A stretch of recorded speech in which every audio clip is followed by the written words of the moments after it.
My name is Rachel Connors. I am 36 years old. I am sitting in my car in the parking lot of Arthur Pembrook's law office on a Thursday morning in September. Both hands still on the steering wheel, engine off, staring through the windshield at a glass door with his name etched in gold letters that catch the morning light in a way that feels almost deliberate. My phone is face up on the passenger seat. My mother sent me a text 43 minutes ago that said simply, "The lawyer needs us all there. Today, 3 o'clock. No explanation attached to that. No context offered. No softening around the edges of it. Just those 9 words and a period at the end that landed in my chest, the way periods do when the sentence they close has been a long time coming. I have been sitting here for 13 minutes. I know because I have been watching the clock on the dashboard the way you watch a clock, when you are not sure you are ready to move, but you know that eventually you will have to. I keep arriving at the same thought, which is that I already know what is going to happen in that room. I have known for a long time. The only question that remains is whether I am ready to watch it happen in front of my family, in front of my mother and my father and my sister Dana, in a room with gold-lettered glass and the particular smell of a law office, carpet, and old paper, and something careful in the air. I think about my grandmother. I think about her kitchen the way you think about a place that meant safety, the particular smell of it, black tea and whatever she had baked that morning, and the kind of clean that does not come from a cleaning product, but from decades of a person caring consistently about a space. I think about the way she used to hold my face when I arrived. Not a quick hello or a brief embrace, but a real hold. Both of her palms flat against my cheeks and her eyes on mine for a full moment before she said a single word, as if she needed to confirm something about me before the visit could properly begin. I think about what she said the last time she did that, which was 2 weeks before she died, standing in her hallway with the afternoon light coming through the window behind her, when I had driven 3 hours on a Wednesday because she had called on the previous Sunday and asked me to come see her that week. "Not this Sunday," she had said. "This week if you can manage it." And her voice had the particular quality that voices get when a person is saying one thing and meaning something larger and more final underneath it, and I had understood without her having to say it more plainly. She held my face and she said, "Rachel, you are the one who sees everything." I did not know what to say to that, so I said, "Gran, you are the one who taught me how to look." She smiled and let go and went to put the kettle on, and we sat in her kitchen for 2 hours and talked about nothing important and everything important at the same time, the way you talk with someone, when you both understand that time is beginning to be a consideration, and neither of you wants to be the one to say it directly. Before I left, she pressed an envelope into my hands at the front door, and she said, "Keep this somewhere safe and read it after." I said, "After what?" She smiled again, the particular smile she had for questions whose answers she thought I already knew, and she said, "You know what, Rachel? She died 11 days later on a Tuesday morning. I should start from the beginning because the beginning matters here. It always matters." My grandmother Eleanor Connors was not a wealthy woman in the way that word tends to be used. She did not have a vacation house or a stock portfolio or a financial advisor with a corner office. What she had was a house in a mid-sized city that she had owned outright since 1987, the year she made the final mortgage payment with a check she wrote by hand and then had the receipt framed, which hung in her front hallway for the rest of her life, beside a photograph of herself at 22, standing in front of that same house the day she and my grandfather moved in. She had a savings account she had been adding to every single month since she was 22 years old, contributing without exception through good years and difficult ones, through raising children and burying a husband and navigating the long, quiet stretch of living alone that followed. She had the particular financial discipline of a woman who had come up in lean years and understood in her bones that money carefully kept was not a luxury but a form of agency, a form of protection, something that belonged to you and could not be taken as long as you guarded it with attention. When she died at 81, the estate surprised everyone who encountered the numbers, including, I sometimes think, herself. The house had sat in a neighborhood that had appreciated considerably over 40 years. It was valued at $340,000. The savings account held $162,000. Together it came to just over $500,000 and a question that would take 3 years and one specific phone call from Arthur Pembrook to fully and finally answer. The question was deceptively simple. What happened to it? I grew up as the older of 2 daughters in a house in the same city where my grandmother lived, close enough that we saw her regularly, and far enough that visits felt like events rather than habits. My sister Dana arrived 4 years after me, and from approximately the time she was 7 years old, she had been the focal point of our family's attention and resources and hope, in a way that I had stopped being surprised by before I finished elementary school. I want to be careful about how I describe this, because I have spent years being careful about it, working to say it accurately rather than bitterly, and I think I have mostly managed it. Dana was not a bad person. She was not selfish in a calculating way. She was funny and warm and genuinely talented, and she had a quality that I can only describe as a kind of pull. People wanted to be near her, wanted to do things for her, wanted to be the one who made her laugh or helped her succeed.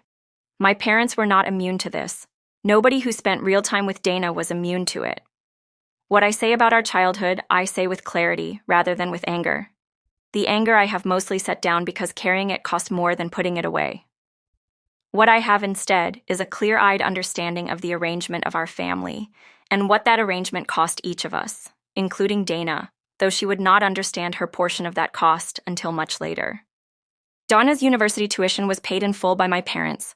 I left for my accounting degree on a partial scholarship and worked 2 part-time jobs throughout to cover the rest, a situation I did not discuss with my parents because I understood without asking that asking would not change the answer.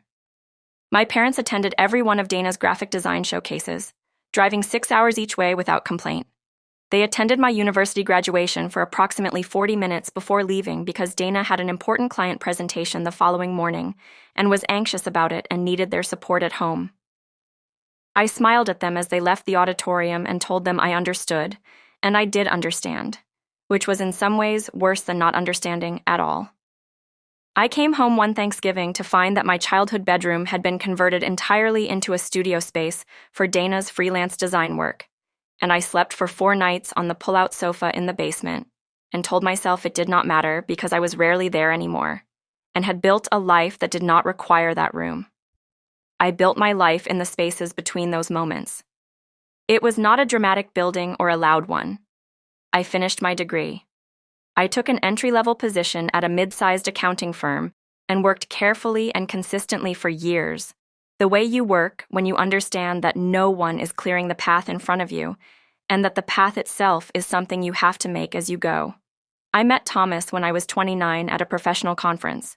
He was quiet and steady and had the particular quality of making me feel interesting in my own right, not as the other daughter or the background figure in someone else's story, but as myself, a specific and complete person with things worth knowing about her.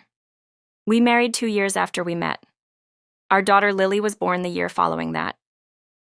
By the time my grandmother died, Lily was 7 years old and had Eleanor's same quality of watching everything in a room very carefully, and then saying the most precise and necessary thing at the moment when it would matter most. My grandmother and I understood each other in the way that people understand each other when they share an experience that does not have a simple name. She had been the quieter daughter in her own family, the one who worked steadily and built carefully while her sister received the attention and the particular confidence that attention provides.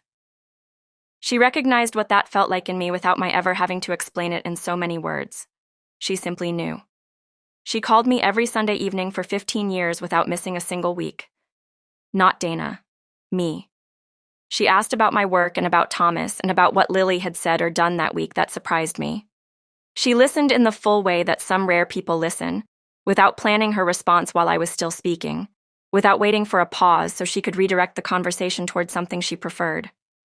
She was present in a way that I had not always known how to receive because I had not been taught to expect it. The last Sunday before she asked me to come visit that Wednesday, she said something at the end of our call that I have turned over in my mind many times in the years since. We had been talking about Lily, about something Lily had said at dinner that week that had made Thomas and me laugh until we could not stop. And Gran had laughed too. That particular laugh she had that started quietly and then took over her whole face. And then after the laughing settled, she was quiet for a moment and she said, "Rachel, I have been thinking a great deal lately about what I want to leave behind." I said, "Gran, you have plenty of time for that kind of thinking." She said, "Maybe. But I have been doing it anyway, and I want you to know that I have been doing it, and that I know what I want." I said, "What do you want, Gran?" She said, "I want what I built to go somewhere it will mean something." to someone who understands what building costs. I did not ask her to say more than that.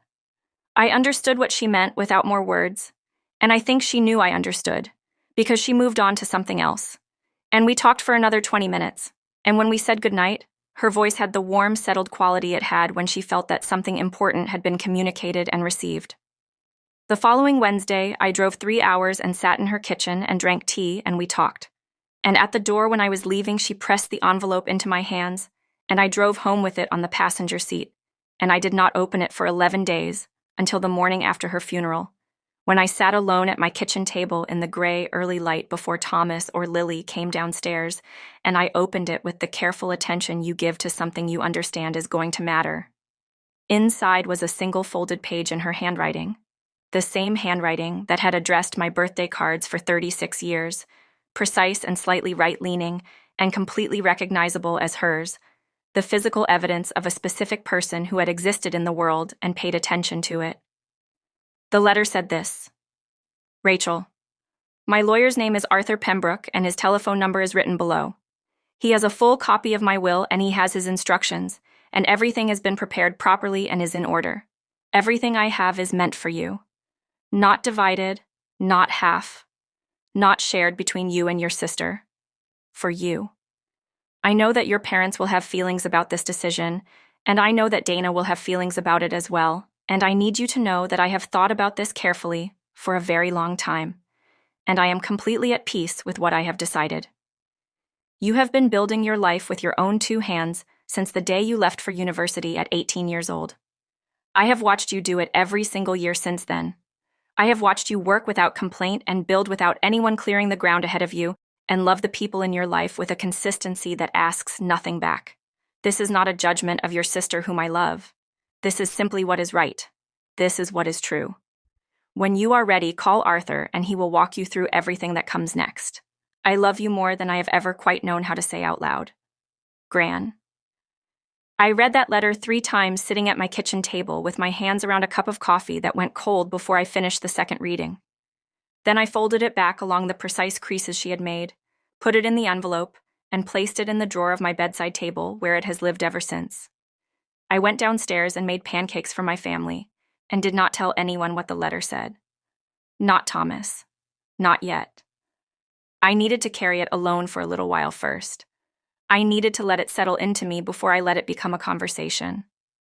I called Arthur Pembrook that same afternoon while Lily was at school, and Thomas was in his home office with the door closed. Arthur answered on the second ring and introduced himself as though he had been expecting my call, which he had been, because my grandmother had told him I would call within a few days of receiving the letter, and she had been right about the timing, as she tended to be right about most things she thought carefully about.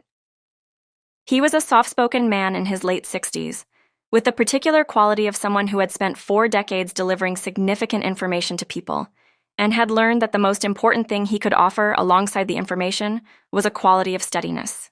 He did not rush, he did not soften things unnecessarily, or pad the important parts with qualifications. He confirmed everything the letter had said.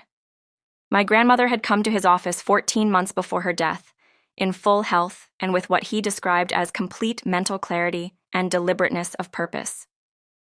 She had updated her will at that visit, and at her own specific request had also arranged for a formal competency assessment to be conducted and documented at the same time, because she had told Arthur she wanted there to be no room for anyone to raise questions about her state of mind later. She had, as Arthur put it, anticipated the landscape she was leaving behind and prepared accordingly. The estate was designated in its entirety to me: the house, the savings account, every asset. Arthur had the original signed documents. The filing was properly completed. He would be contacting the relevant family members within the following 2 weeks to initiate the formal probate process, and I should expect that process to take several months under normal circumstances. I said, "Thank you, Arthur." He said your grandmother was a very deliberate woman. She thought about this carefully, and she was exceptionally clear about what she wanted and why. I said, "I know." That was exactly who she was. I told Thomas that evening after Lily was asleep. We sat at the kitchen table and I told him about the letter and about the call with Arthur and about what my grandmother had decided. Thomas listened without interrupting. which was one of the things about him I had loved from very early on. And when I finished, he was quiet for a moment, and then he said, "Are you okay?" I said, "I think so. I think I am more okay than I expected to be." He said, "What does that mean?" I said, "It means that Gran saw me. It means she saw exactly what my life had been, and she made a decision based on what was real and true, and I did not know until right now how much I needed someone to do that." Thomas did not say anything to that. He just put his hand over mine on the table and left it there, and that was the right thing to do, and he knew it. What happened in the weeks after Arthur's initial contact with my family was something I had thought about carefully enough to have a general shape of it in my mind. But thinking about a thing in advance and living through it are different experiences, and the difference between them is always larger than you expect. My mother called me 4 days after Arthur's letters arrived. Her voice had the particular tight and managed quality it gets when she has decided that a situation requires her to be in control of it, regardless of whether control is available to her. She said, "Rachel, we need to discuss your grandmother's will." I said, "Okay." She said, "Your father and I have spoken with Dana about this, and the three of us feel that, while we, of course, deeply respect Eleanor's wishes, the specific circumstances, and particularly the timing of the will, suggests that she may have been operating under some form of undue influence in her final months, and we believe a family conversation about what a genuinely fair distribution of the estate would look like is the appropriate next step." I said Gran updated her will 14 months before she died. Arthur documented her full competency at the time of signing at her own request. She specifically arranged for that documentation because she anticipated that questions might be raised. My mother said, "We are not questioning her competency, Rachel. We are questioning whether this document truly reflects what she would have wanted if she had been thinking about the full picture."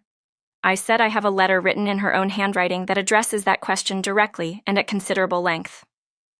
There was a pause on the line, a pause of the specific kind that happens when someone has arrived at a point in a conversation that they prepared for but hoped they would not reach. Then my mother said, "We would still like to have a family conversation about this. We think it is the right thing to do before anything moves forward." I said, "Of course. Tell me when." We met the following Saturday at my parents' house, sitting around the dining table in the room where I had eaten hundreds of meals growing up, where I had done homework and had birthday dinners and sat through the particular silence of a house that was arranged around one person's needs while another person learned to make themselves comfortable in the margins. My father sat at the head of the table. My mother sat beside Dana. I sat across from all three of them with my hands folded on the table and my face as quiet as I could keep it. For just over 2 hours I listened. I listened to a careful and detailed presentation about fairness and about family and about what Eleanor would have wanted if she had truly understood the full picture of the situation. The full picture as presented by my parents was constructed around a single central fact, which was that Dana had recently launched a graphic design business called Connor's Creative Studio, and was in what my mother described as a critical early growth phase that required significant capital investment, and that Eleanor had always believed profoundly in Dana's creative talent and had always expressed a desire to support Dana's work, and that surely, if she had known about the business at the time she updated her will, she would have wanted her estate to contribute to it. My father nodded throughout. Dana looked at the table. I waited until my mother finished. Then I said Gran knew about the business. Dana told her about it at Easter dinner last year. I was there when she told her. That Easter was 8 months before Gran went to Arthur's office and updated her will. The room went completely quiet. My mother opened her mouth and closed it. My father looked at the table. Dana did not look up. I said Gran knew about the business and she updated her will 8 months after she found out about it. That is not a coincidence. That is a decision. My mother said that is not the point, Rachel. I said, I think it is exactly the point. I said, I love all three of you. I said, I am going to honor my grandmother's wishes, exactly as she expressed them, and I am going to do that completely and without compromise. I said I wanted them to know that clearly before anything else moved forward. Then I said I was going to go home, and I would speak with them again soon. I drove home and sat in my driveway for a few minutes with the engine running, and then I went inside and helped Lily finish a school project, and did not discuss the meeting with Thomas until Lily was in bed. 3 months passed. The estate remained in probate. My parents' attorney sent Arthur 2 formal letters requesting information, and Arthur responded to both with the precise and measured language of a man who had been doing this work for a very long time and was not easily pressured. I went to work every morning and came home every evening and helped Lily with her homework and had dinner with Thomas, and called my parents on Sunday afternoons with the careful politeness of people who have agreed without discussing it, to hold a difficult thing at a manageable distance while other processes work themselves out. Dana and I did not speak during those 3 months. Not because we had argued. We had not argued. We had simply arrived at a place where neither of us knew what to say to the other, and silence felt safer than the alternative. I thought about my grandmother often during those months. I thought about the Sunday phone calls and the kitchen and the letter in my bedside drawer. I thought about the 14 months between her visit to Arthur's office and the day she died, the 14 months during which she had known exactly what she had decided and had carried that knowledge quietly, continuing to call me every Sunday evening, continuing to ask about Lily and Thomas and my work, never once indicating in any direct way that she had set something in motion that would outlast her. I thought about what it must have cost her to carry that quietly, and I thought about what it said about her that she had managed to carry it without letting it change the quality of her presence in our conversations. She had been entirely herself on those Sunday calls, entirely present, entirely gran, right up until the last one. Arthur called me on a Tuesday afternoon in the 4th month after the funeral. I was at my desk reviewing a quarterly report for a client, and I saw his name on my phone screen, and I set down my pen and answered with a stillness that surprised me, as though some part of me had been waiting for this call without knowing it was waiting. He said, "Rachel, I need to tell you something, and I would like you to be sitting down if you are not already." I said, "I am sitting." "Go ahead, Arthur." He said, "Your parents have filed a formal legal challenge to the will." I said, "I expected that." "What else?" He said, "There is something else, yes." He said, "In the course of preparing the estate accounts for the challenge response, I undertook a full and comprehensive review of all financial records associated with your grandmother's estate." I said, "Okay." He said, "The savings account that held $162,000 at the time your grandmother updated her will 14 months before her death currently holds $11,040. I said nothing. I let that number sit in the air of my office for a moment. Outside the window of my building, a bus went past, and the sound of it filled the silence and then faded. He said the difference, approximately $151,000, was withdrawn over a period of 8 months in a series of electronic fund transfers. The account was held in your grandmother's name, but carried a secondary authorized signatory who had been added to the account 18 months ago. I said, "Who is the secondary signatory, Arthur?" He said, "Your mother." I put my pen down on the desk very carefully. I looked at the wall of my office for a moment. It was a plain wall, off-white, with a small framed photograph of Lily at 5 years old standing in my grandmother's garden, squinting into the sun, laughing at something outside the frame. I looked at that photograph while Arthur waited for me to respond. I said, "Where did the money go?" He said, "I am completing the full review, but the preliminary account analysis indicates that approximately $112,000 was transferred directly into a business account." I said, "Whose business account?" He said, "It is registered to a Dana Connors operating under the business name Connors Creative Studio." He said the remaining amount of approximately $39,000 is distributed across a range of personal transactions, travel expenses, retail purchases, and what appear to be contractor payments consistent with a home renovation project at your parents' current address. I put the phone face down on my desk without ending the call. I sat there for a moment in the particular stillness that descends when something you have half known for a long time becomes fully confirmed, and you discover that confirmation does not feel the way you expected it to feel. Not satisfying, not vindicating, not even particularly surprising. Just heavy. The specific heaviness of understanding that people you have loved your entire life were capable of something that you spent months quietly hoping they were not capable of. They had used my grandmother's money while she was alive. They had used an account access that had been arranged a full 18 months before she died, set up during a period when she was still healthy and mobile and fully herself, which meant that the arrangement had been made deliberately and in advance. They had begun drawing from the account 8 months before she died, and they had continued drawing from it for 2 months after her funeral. 2 months after, we had stood at her graveside on a cold October morning, and I had held Lily's small hand, and my mother had cried. The transfers had continued. Whatever my mother had been feeling at that graveside, the transfers had continued. I picked the phone back up. I said, "Arthur, are you still there?" He said, "Yes, I am here." I said, "I need to ask you something honestly."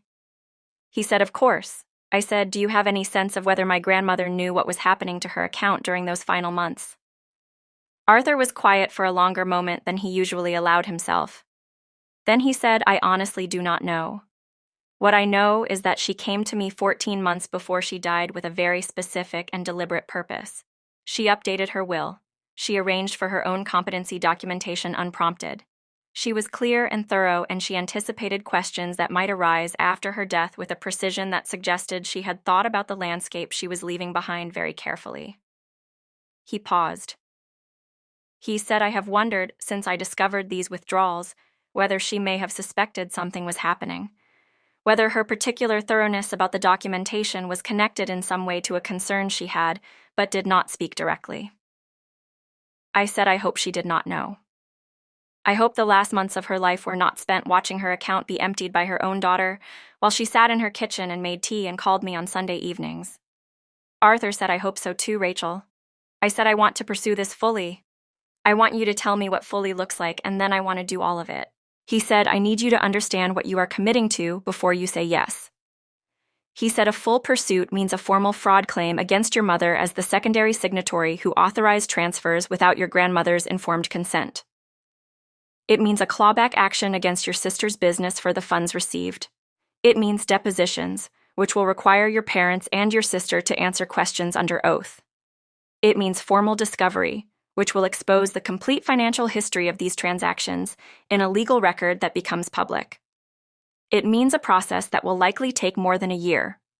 And it means that your relationships with your parents and your sister will be affected by this in ways that may not be fully reversible."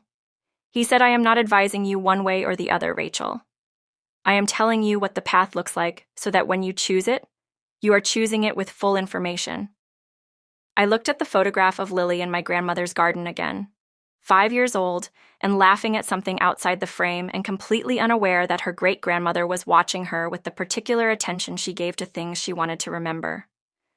I said, "Arthur, what would Gran want me to do?" He was quiet for a moment. Then he said she came to me, and she sat in the chair across from my desk, and she told me she had spent a long time thinking about what was right. She said she had watched you build your life for 18 years without anyone clearing the ground ahead of you, and she wanted to make certain that what she had spent her life building went to the person who understood what building cost. He paused. He said, "Your grandmother was not a woman who believed in leaving things half done. I think she would want you to see this through completely." I said, "Then we proceed fully, Arthur. All of it." He said, "I will begin the filings this week." I said, "Thank you." He said, "Rachel, before you go, she was very fond of you. She talked about you every time she came to my office. She talked about Lily. She talked about the kind of person you had become." He paused. He said, "I want you to know that she was proud of you in a way that was not complicated by anything. Just proud, straightforwardly and completely." I said, "I know, Arthur. I knew that. But thank you for telling me anyway." I ended the call and sat at my desk for a few minutes. I did not cry. I thought about crying and found that what I felt was not grief exactly, not in that moment, but something more like resolve. The particular resolve that comes when you understand clearly what is right, and you have decided to do it regardless of what it will cost. My grandmother had spent 60 years building something carefully and protecting it, and she had decided with full clarity and complete deliberateness that it was meant for me.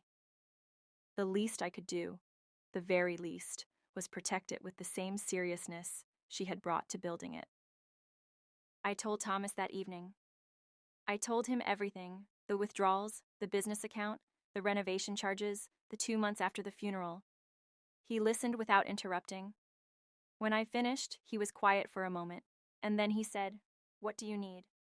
Not what are you going to do, or are you sure? Or have you thought about the consequences? Just what do you need?" I said, "I need you to understand that this is going to be hard and long, and it is going to change things with my family permanently."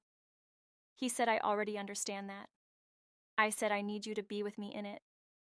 He said, Rachel, I have been with you in everything for 11 years. I am not going anywhere now. That was the night I understood that I had built exactly the right life. The legal process that followed was 14 months long, and I will not recount every step of it in detail, because the steps themselves were procedural and technical, and the people who lived through them, myself and Arthur and Thomas and the various attorneys involved, lived through them in the particular slow grinding way of legal proceedings, where weeks pass and nothing seems to happen, and then suddenly everything happens at once. What I will say is that the financial record Arthur assembled was thorough and clear and complete, in a way that left very little room for alternative interpretation. The transfers were documented. The receiving accounts were identified. The timeline was established with precision. By the end of the second month of formal discovery, my parents' attorney had stopped centering his arguments on Eleanor's true wishes and had begun centering them on settlement. Protecting what someone entrusted to you is not stubbornness, and it is not cruelty. It is the most direct form of honoring a love that was real and deliberate and built over a lifetime. When someone spends 60 years carefully constructing something and chooses you to receive it, the most meaningful thing you can do is protect it with the same seriousness and care they brought to building it. A financial record does not have feelings, and it does not revise itself, and it does not care about intentions or family dynamics or what anyone believed they were entitled to. It records what happened. And when what happened was wrong, a clear and complete record is the most powerful thing you can bring into any room. Forgiveness and accountability are not opposites, and they do not have to arrive at the same time. You can pursue what is right through every available channel and still answer the phone on a Sunday evening when your sister calls. That is not contradiction. That is the wholeness of a woman who learned from her grandmother that what you build with your own hands belongs to you, that belonging is worth defending, and that the people who wronged you are still, in the end, the people who share your history and your blood, and the memory of a kitchen that smelled like black tea and something baked, and the particular kind of clean that comes from decades of someone caring about a space. The stories presented on this channel are inspired by real-life experiences shared on public platforms such as Reddit and other online forums. These narratives are thoughtfully adapted and reimagined for storytelling purposes. Characters, situations, and settings may be fictional, altered, or generated using AI. Any resemblance to real persons living or deceased, names, or organizations is purely coincidental. We do not claim to represent real individuals or specific companies. Viewer discretion is advised. We encourage respectful discussion and thank you for supporting our creative work.